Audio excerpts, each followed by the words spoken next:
his local college about a course. First, you have some time to look at questions 1 to 5.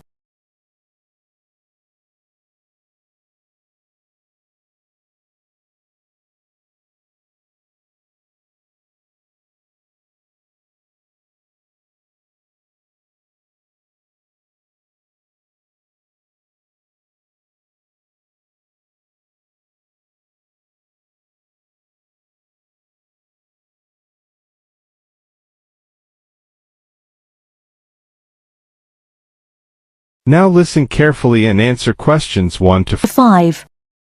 Good morning, City College. Oh, good morning. I'm phoning about the photography course that you run. Well, actually, there are 3 courses. It depends on your level. One course is for beginners. The second is for people with a little experience. We call that the intermediate course. And the third is an advanced course for people who already know quite a lot about the subject. Oh, I see. Well, I'm quite a keen photographer, but at the moment it's just a hobby. I want to learn more so that I might be able to do some work professionally at some time. I think the intermediate course would be a bit easy for me.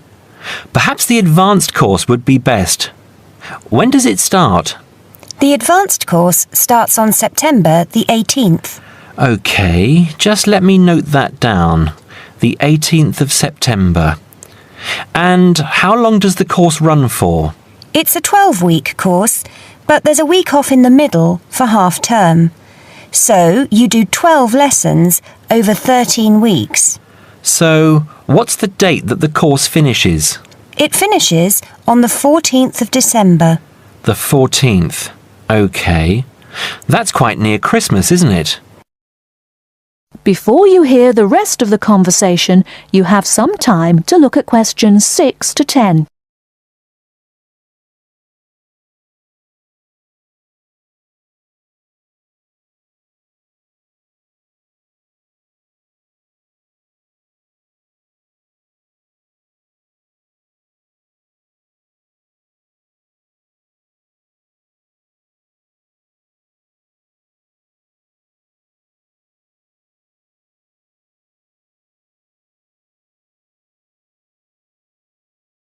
Now listen and answer questions 6 to 10.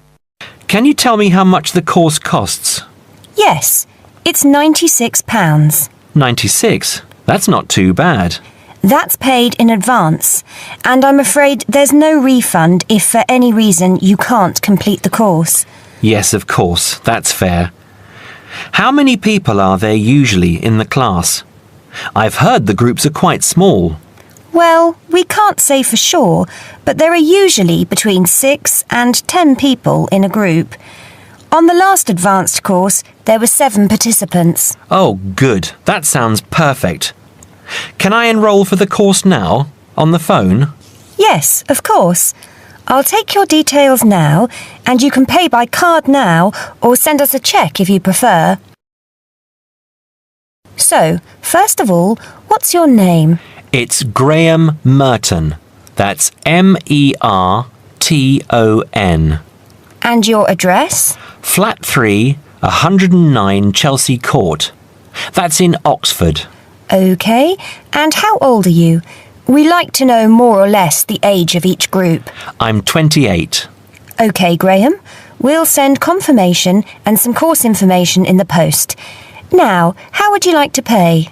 I'll pay with my card now. OK, if you can... That is the end of part 1. You now have half a minute to check your answers.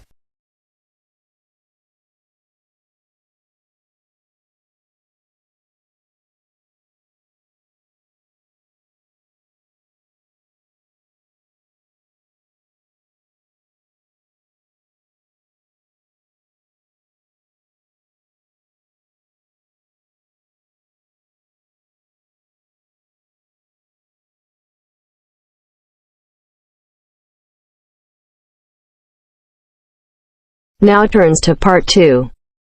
Part 2. You will hear a student called Sarah talking to her college tutor about some research she has to do as part of her course. First, you have some time to look at questions 11 to 17.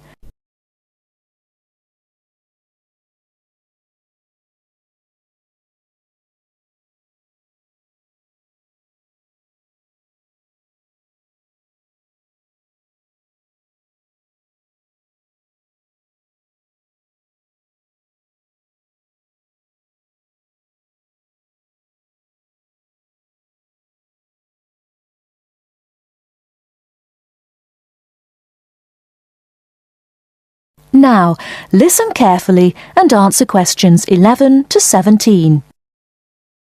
Hello, Sarah. Hi. So, you want to talk about your research project? That's right. I want to find out how many people use the Tourist Information Office and what they think of the service they get. Interesting. Have you written your proposal yet? No, that's what I wanted to ask you about. What should I include? Someone said I should make a list of my aims first. Well, I don't know about a list. A statement of aims is the correct term. It's just a quick summary of what you hope to get out of the project. OK, and should I include other documents I've prepared, like the questionnaire? I'm still working on that. I can check that later, but I think it's good to prepare an information sheet for participants. It would help you to think about interview methods. It'd be good to see that soon. Oh, right. And I want the project to have statistical data, not just to be a collection of opinions. That's good. So that should be clear from the proposal too. Great. So what else must I include in the proposal? Or are some things optional?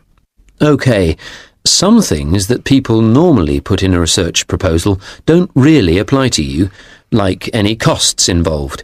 That can be really important in some research projects, but as we don't have a budget, it's not something you need to include. Any costs have to come out of your own pocket, I'm afraid. Yes, I understand that. But I do need to know your criteria for choosing who to interview. I've got to check that you're using good sampling principles, for example. Sure. And what about the way I'm going to analyse my findings? That's not essential at the proposal stage on this project, but if you've got some ideas, include them, because it could save time later. OK. And do I need to make it clear how the report will be organised? Oh, I'm going to be giving you a template to use, so there's no need to go into that in the proposal. Great, thanks. Before you hear the rest of the talk, you have some time to look at questions 18 to 20.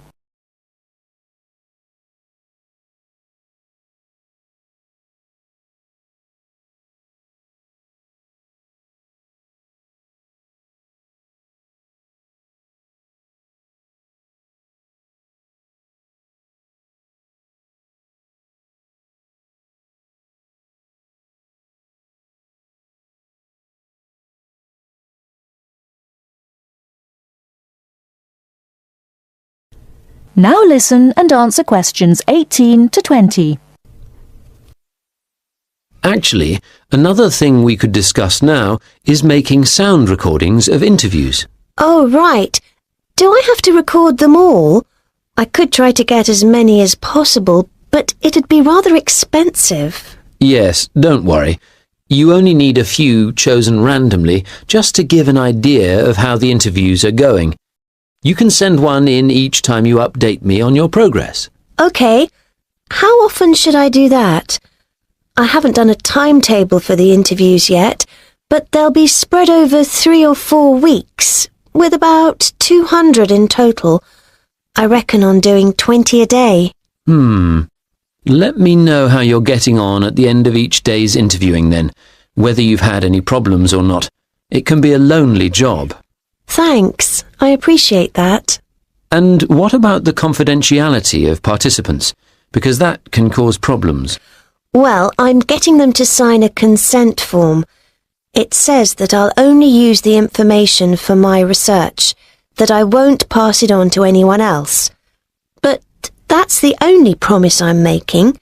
They have to give me their names and agree to their data being stored on the college computer network. That sounds good. You won't put names in your report, I know, and the data will all get deleted at the end of the year, but we don't promise any of that. Sure. That is the end of part 2. You now have half a minute to check your answers.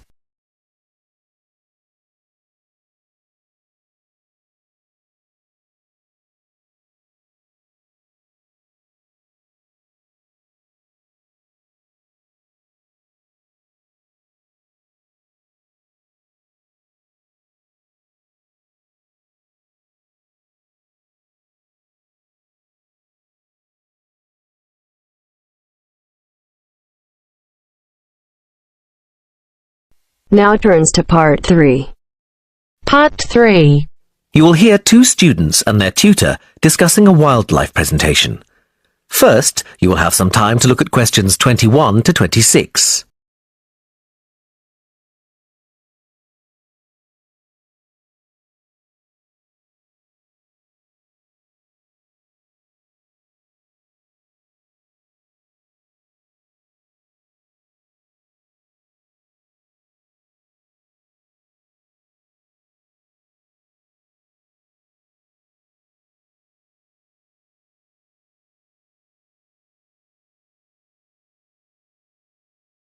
Now listen carefully and answer questions 21 to 26. Hi, Katie. Hi, Ian. Come on in. Hi, Professor Gordon. We wanted to talk to you about our wildlife presentation next week. Have you decided how to organise it? Yes, Professor.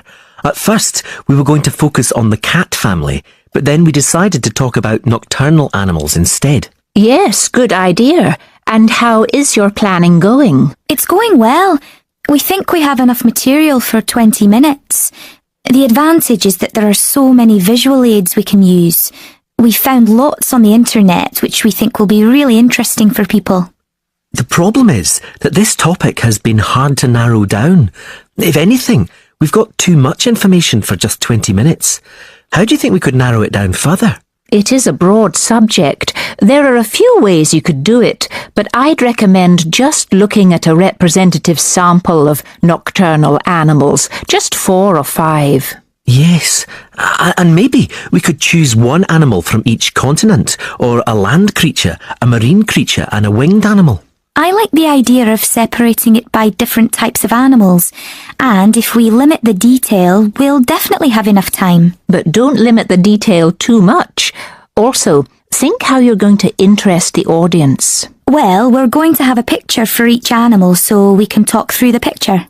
That's a nice idea, but don't limit yourself to pictures. If you can find any clips of the animals, use them. Showing brief video clips can keep an audience interested. I'll look on the internet tonight. And think of questions to ask your audience. People like to be involved. Yes, that's a great idea. Anyway, Professor, we've been practicing our presentation and we'd like to show you a small section. Is that okay? Well, we just have a couple of minutes left, but go ahead. Before you hear the rest of the conversation, you have some time to look at questions 27 to 30.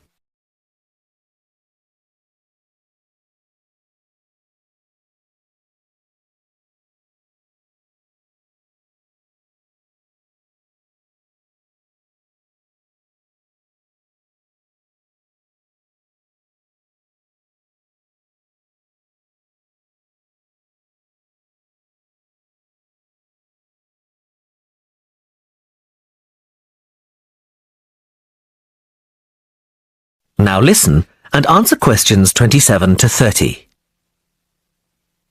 Well, we were thinking of presenting each animal with a picture and describing their physical characteristics. Okay, but not in too much detail. That's just background information.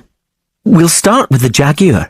I'll introduce it by saying that the jaguar is a nocturnal animal and the only species of the genus Panthera to be found in the Americas.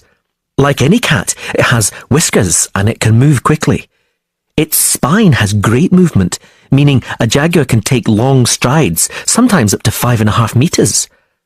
This can make it a deadly predator, as you can imagine. Moving on to the fur, its fur is quite distinct. The markings are like black donut-shaped spots on its otherwise yellow fur. People often confuse them with a leopard for this reason. Now, the tail is interesting. Although people think that the tail has stripes on it, the fur on the tail actually is similar to the body, with black circles around the lower section. The jaguar is generally a creature to be feared. Oh yes, I should have mentioned this earlier. Sorry, like most cats, it has sharp, retractable claws. Yes, that's fine, but be careful. The jaguar is usually thought of as nocturnal, but strictly speaking, it's crepuscular. In other words, most active between dusk and dawn. But as long as you mention this, you can put it under the umbrella of nocturnal. Is that all? Yes, I think so. Thanks, Professor. That is the end of part 3. You now have half a minute to check your answers.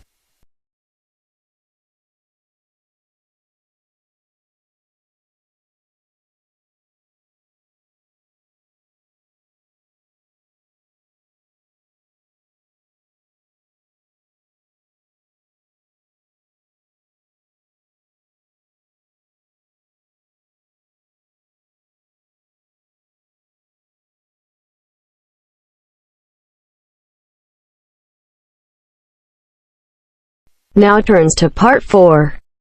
Part 4. Hear a talk given by Don Parker, an expert on computer security, about the computer criminals. First, you will have some time to look at the Questions 31 to 40.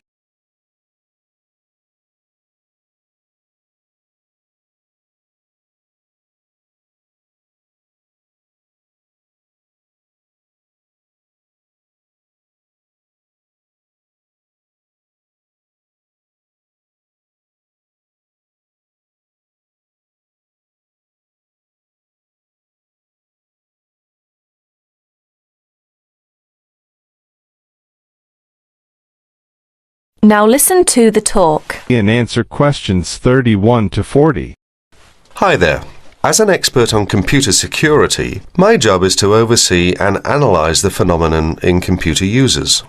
Computer has been commonplace in our daily life, make our life and work efficiently and lively. However, with the development of the computer technology, computer crime has come to arise more people's attention.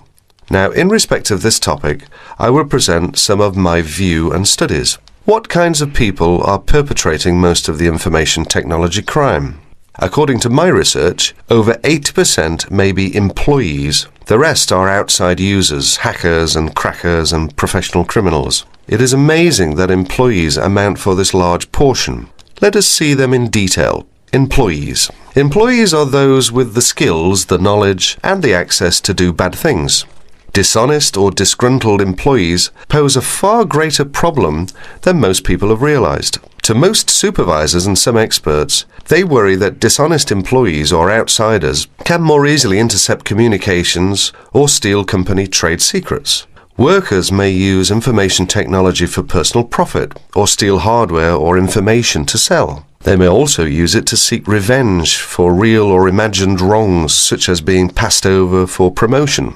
Sometimes they may use the technology simply to demonstrate to themselves that they have the power over people. This may have been the case with a Georgia printing company employee convicted of sabotaging the firm's computer system. As files mysteriously disappeared and the system randomly crashed, other workers became so frustrated and enraged that they quit. Outside users. Suppliers and clients may also gain access to companies' information technology and use it to commit crime. With both, this becomes more a possibility as electronic connections, such as electronic data interchange systems, become commonplace. Hackers and crackers. What are hackers? Hackers are people who gain unauthorized access to computer or telecommunications systems for the challenge or even the principle of it. Crackers also gain unauthorized access to information technology, but do so for malicious purposes. Crackers attempt to break into computers and deliberately obtain information for financial gain, to shut down hardware, pirate software, or destroy data. The tolerance for hackers as the benign explorer has decreased. Most communication systems administrators view any kind of unauthorized access as a threat, and they pursue the offenders vigorously. And educators also try to point out to students that university cannot provide an education for everybody if hacking continues. Professional criminals. Members of organised crime rings don't just steal information technology, they use it in a legal way as a business tool, but for illegal purposes. For instance, databases can be used to keep track of illegal gambling debts and stolen goods. Drug dealers have used pages as link to customers. Microcomputers, scanners and printers can be used to forge checks, immigration papers, passports and driver's licenses. Telecommunications can be used to transfer funds illegally.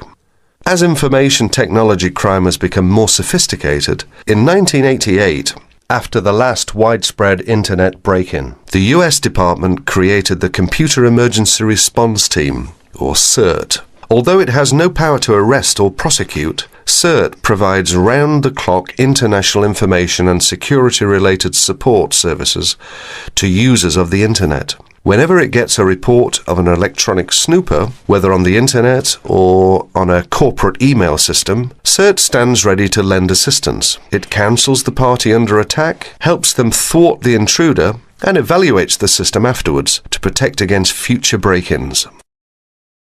That is the end of part 4. You now have half a minute to check your answers.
Give it to